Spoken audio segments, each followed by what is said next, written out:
during all that time was doing heavy metal music, professional musician, clubs, National Guard armories, boozing it up, living the life of, just a heathen. How did you meet your first wife? The guitar player his wife was sister to my first wife. Okay. And it brought it up to the point where that fire burned me out of everything. And I guess at that time I could see time just stand still. Come upon a preacher, come upon somebody ministering the word out in the wee hours of the morning to drug dealers. That Pentecostal preacher, I'm going to help that man do a work. And I told Pastor what went on, and that was pretty much the vow there, to help him do a work. So I honored the Shabbat and went to Shabbat service. Then when I come home from Shabbat service, they had departed. Within me, already having lost a family, a wife and 3 children, and here's one coming in, a woman with 3 children, I thought, because of that emptiness, that this could fill the emptiness. Everybody's inquiring, how did Straitway come about? How did we get to this point? And they can tell and sense that it's like something is catching fire. It's growing, because they can see the happiness, they can see the joy, they see the peace that is being obtained. They can see we're very serious about this walk.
So you guys was married for a while. How long were you guys married?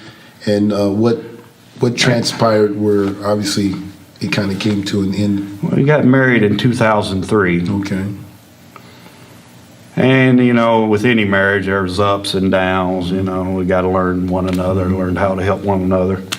This is a lot of things in the ministry that's tough on wives, especially if she's married to someone that's ordained, someone that's called. And that puts a stress on marriage. And then the community itself. The community has needs, and then the family has needs, and that's always weighing in the balance.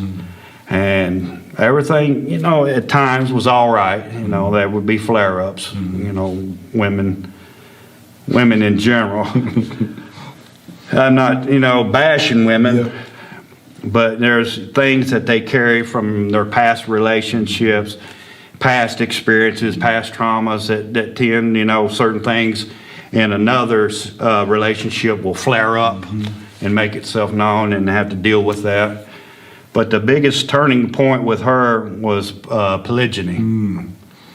The fear, of multiple wives, even though I told her that I was not desiring to, have no more wives than her. Because she was enough, handful in herself. Yes, sir. Yes, sir.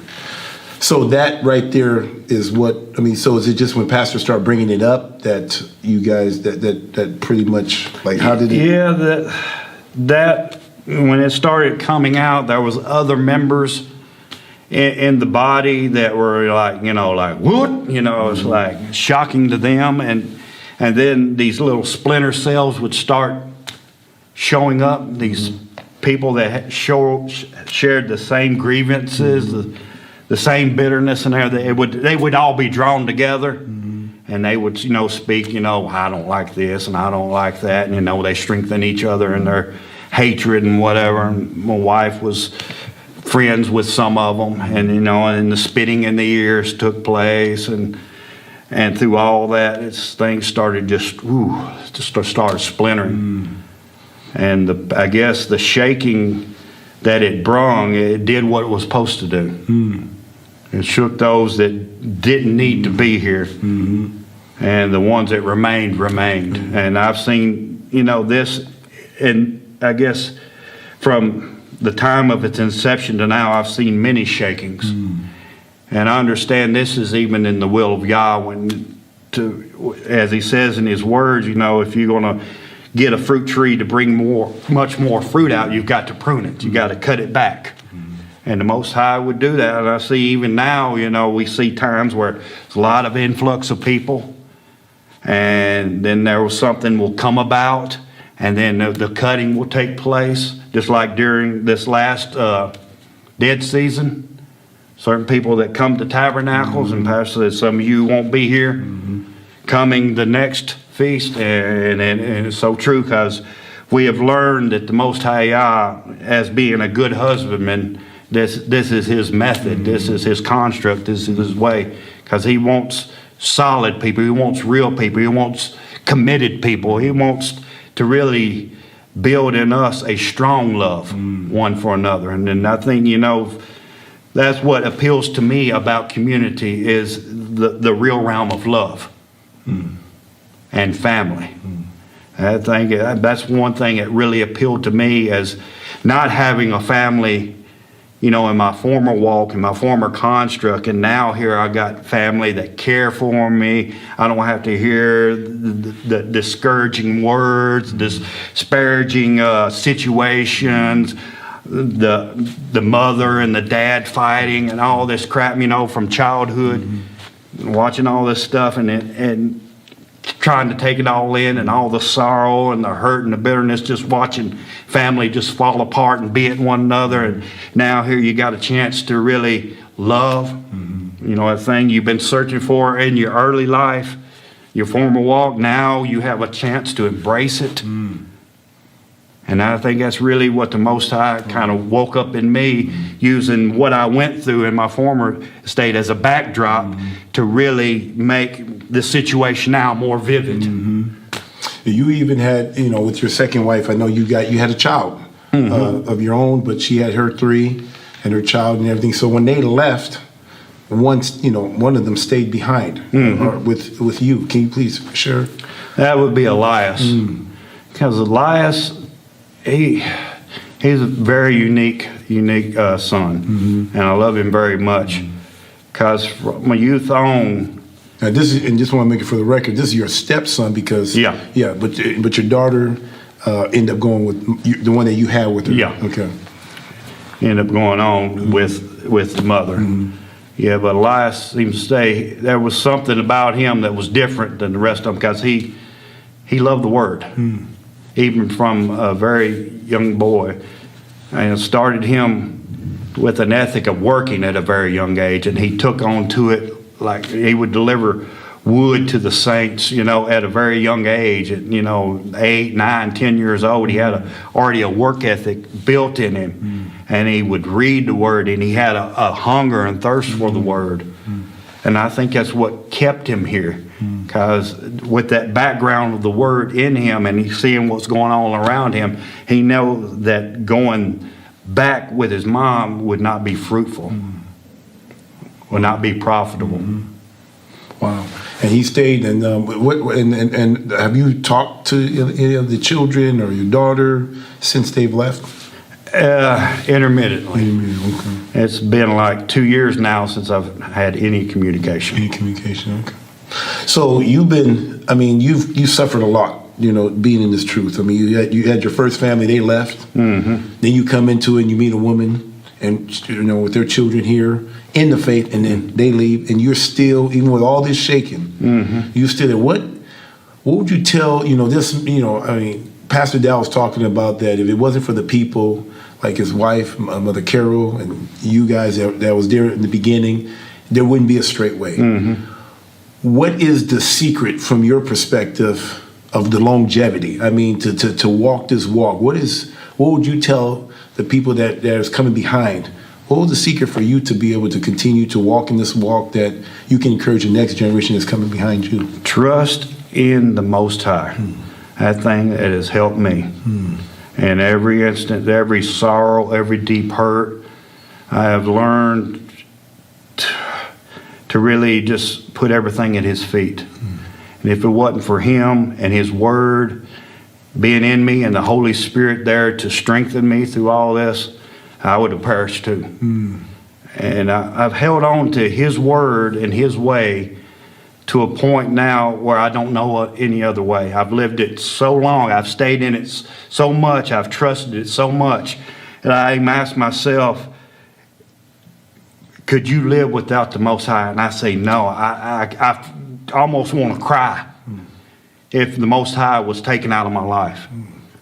You know, it's just Him in me and bringing me through all this, Him strengthening me in my weaknesses and giving me that support when I need it. He was always there. His Word was always there. His truth was always there. It's more than just words on a paper now. I understand His life, because if I'm going to really walk as He walked, as the Bible says, arm yourself likewise with the same mind, you're going to suffer. And my former construct would tell me suffering, since I go to boozing, I go to drinking, I go to something to supply my need to help get my mind off that. And now I have a different substance to go to. I have real substance. I have someone to turn to. I can get on my knees, and no matter what state of mind I'm in, I can just bring it to Him. And He will supply all of my needs according to His riches and glory. And that He said He would. He said if you would hold Him at His word, that word, it's the little ink on the paper. If you would hold Him at that word, then He is faithful and just to perform it. And because of just doing that, holding Him at His word, I've seen actually whatever's written in that book take on a form. I see, the hope that I had in me come to where I could touch and feel it. It was real. It gave me purpose. It gave me structure. It gave me something to reach for. It gave me joy that I've never had before. Joy that I was hunting for in my former walk. The joy that wasn't there. Everything that I was missing there, I was thinking drugs and boozing and smoking and everything I was doing was going to fill that. But still, there was still that emptiness. It just I was a shell of a man. And until Most High put His Spirit in me, then I understood who He was. And because I understood who He was, then He started helping me understand what my purpose was to serve Him. And He's through all this walk, He's showed me how to be a servant. And He's called me to be a teacher, especially in this time. And calling is a very unique thing in itself. And I think it was the calling that helped me so much, even to the point of 2015. All before that time, I was resisting that calling, even though I was told, you're a teacher. And I was within myself fighting it, until I just finally surrendered and said, okay, Most High, if that's how you want me to serve, I will serve. With, Pastor Dow, obviously he's been, you've seen him from the streets, preaching, midday or in the middle of the night with the drug dealers or whatever, and to now, did you ever imagine that the ministry back then would look like the way it looks like today? No, I didn't have no thought of that in my mind. It's almost like I had a surety going into this, not knowing what was coming afterwards. Even though walking into something, I really couldn't touch, taste, feel, and smell. You got to really trust Yah for a lot of things in this walk. Many of us trust in our own hearts, our own minds, the things of this world. I've seen everything that I trusted in this world in ashes. Like I said, that was my Berean moment when everything becoming living color. And that set my feet on a path that He wanted me in. And through all this walk, I've learned how selfish I've been, how bitter I've been. and all the ungodly stuff, you know, that the Holy Spirit showed me. He gives me a place to get this stuff removed so that I can love, that I can serve, so that I can understand who He is and why He called me to this purpose. What do you appreciate about Pastor Dowdy's leadership all the years? I mean, I'm assuming you've seen the good times, the bad mistakes, or change, or growth, and I mean, he had to grow into his calling. What do you appreciate about the man, Pastor Charles Dow Jr.? Steadfastness, unwavering, holding the line. Because I've seen a lot of things that could shake a lot of people. I've seen a whole lot. And I thank the Most High for Pastor, because he's taught me how to be a man when the lack that my dad had.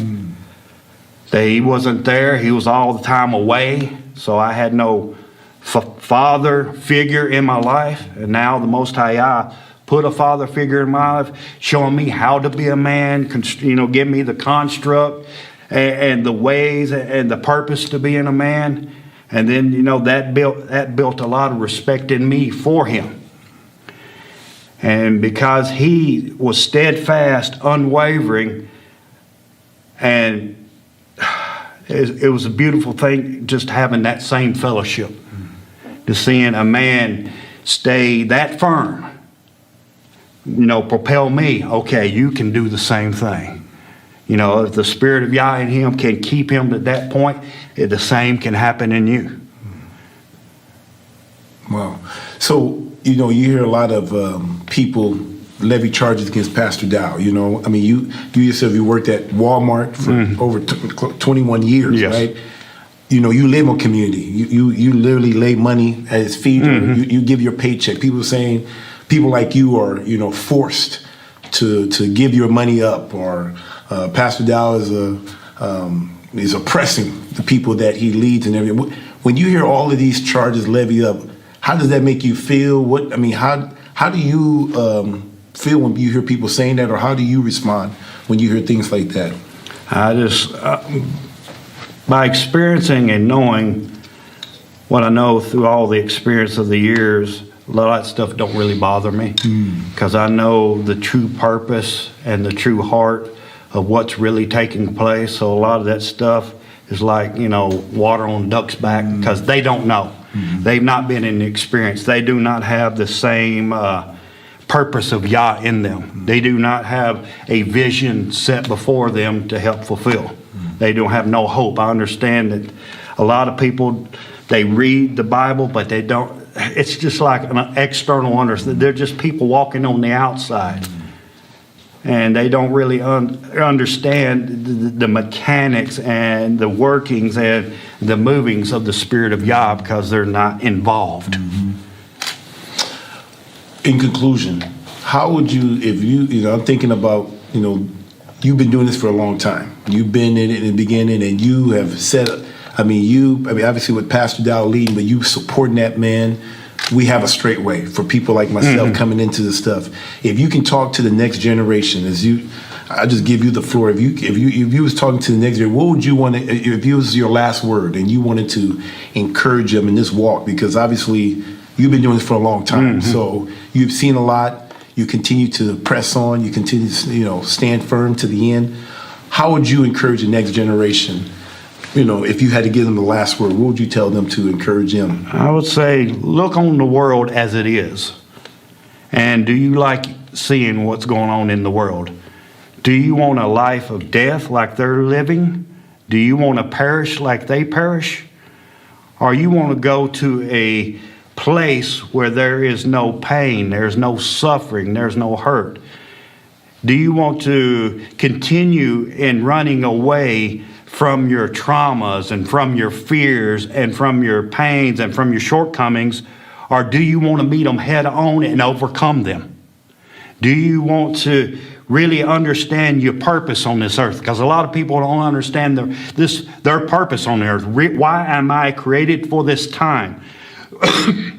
Why am I understanding this Most High? How come, of me of all people, rest of my family don't know him, but I know him. I encourage you to keep knowing him. You won't get to a richer understanding in him unless you stay in this walk, suffer the sufferings, go through the pains, go through the hurts, go through the trials, go through the tribulations. Because we've got to train our mind, as it was in the beginning, that we are here, we are people of life. We are people in the light. We are children of the day. And we know how it is to live in darkness. Because a lot of us, we have a background of living in sin, living in transgression, living in iniquity. And the Most High Yah, even as you as a chosen vessel to be a child of his, he lets you go through that so it can be a backdrop for what is going on now.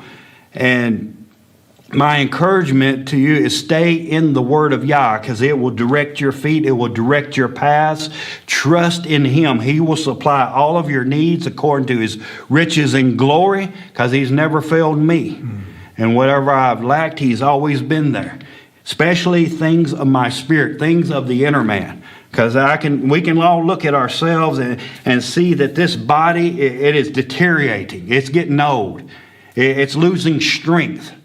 So what is in us that's going to be eternal? We need to really reach for the things of the internal, the things that are in the world to come, which we have been subjected to, which the world does not understand, but we understand because of the Word, because of the testimony of Jesus Christ. We know within ourselves and our heart the one that hung on a tree and gave himself for us. And if we're really going to have a fellowship with him, we're going to have to fellowship through his sufferings. We're going to have to endure loss. If you really want him, you're going to have to endure loss, but the loss is a gain. No matter how much you lose in this walk, he said you will gain 30, 60, 100-fold. Even though I might not have, a wife and children now, though I got family. I have sisters and brothers and mothers and fathers. I have real family. Family that really love, family that really care, family that are there for you. A lot of us have come out of dysfunctional families. I mean, I don't know we can really call it a family. But now you have the privilege, you have the grace now to enter into a real family. A family that the Most High is gathering together in this last time, because the time is short. And the Hasatan, the God of this world, his time being so short, we can look upon the world scene and see all this homosexuality and everything going on, all the perverseness that's against the image of Yah, that's right there before our eyes as a witness. And we as the people of Yah, we know that's not for us. And we should turn away from that. And the only strength that we're going to have to keep us away from that is trusting in the Most High Yah. He's the only power. He's the only source. He's the only strength that we should get in our mind, in our being. That's where our substance comes from. Without him, we can do nothing. We can do nothing. He is our sufficiency. With food, raiment, shelter, clothing, there's where the contentment should be. But the world out here has so much to offer. But it's death. But I tell you, if you want to really know life, if you want to really know love, long-suffering, gentleness, meekness, patience, faith, the rich man, they would pay millions and millions and millions of dollars to just have just a taste of it, just a little drop on their lips. And now here we are in the family of Yah, and it's there right before us to take hold. Yes, sir. Well, Teacher Shane, it was truly an honor to have you as a guest, and thank you so much for doing this interview. Bless you. Shalom. Shalom.